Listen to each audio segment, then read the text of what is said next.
Tezkor xabarlar. Rossiyaga endi kelib ishlay olmaysiz. Rossiya Federatsiyasi qonunchiligida keskin o'zgarishlar kuchga kiradi. Majburiy ijro byurosidan qarzi borlar telefoni bloklanishi mumkinmi? Tog'li hududlarda qor ko'chish xavfi e'lon qilindi.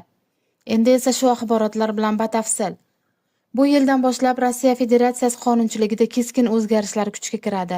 Taqdim etilgan yangi qonun loyihasiga ko'ra migrantlar uchun odatiy ishlash butunlay bekor qilinadi. Rossiya Ichki ishlar vazirligi tomonidan ishlab chiqilgan yangi loyihaga ko'ra 2027-2029 yillarda mamlakatning 87 ta hududida chet ellik ishchilarni tashkiliy ravishda ishga qabul qilish bo'yicha yangi eksperiment o'tkaziladi. Ushbu tizim doirasida ishga joylashishning boshqa barcha turlari taqiqlanishi ko'zda tutilgan. Yangi tartibga ko'ra migrantlar uchun bir qator pullik protseduralar va davlat bojlari joriy etiladi. Xususan Rossiyaga kelgandan so'ng tashrif maqsadini mehnat faoliyatiga o'zgartirish uchun 30 ming rubl miqdorida boj to'lash kerak bo'ladi. Bundan tashqari chet ellik ishchiga beriladigan maxsus identifikatsiya kartasi uchun 5 ming rubl undiriladi. Ish beruvchilar ham yangi xarajatlarga duch keladilar.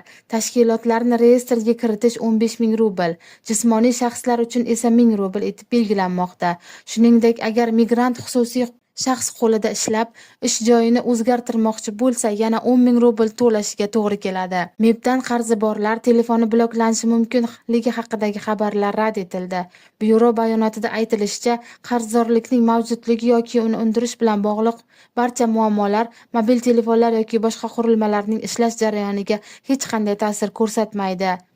2026 yil 21-26 yanvar kunlari kutilayotgan yog'ingarchilik va havo harorati o'zgarishi sababli O'zbekistonning ayrim tog'li hududlarida qor ko'chishi xavfi yuzaga kelishi mumkin. Fuqarolar, dam oluvchilar hamda tog' yo'llarida harakatlanuvchi haydovchilar ehtiyotkorlikka chaqiriladi. Bizni kuzatishda davom eting va kanalimizga obuna bo'ling.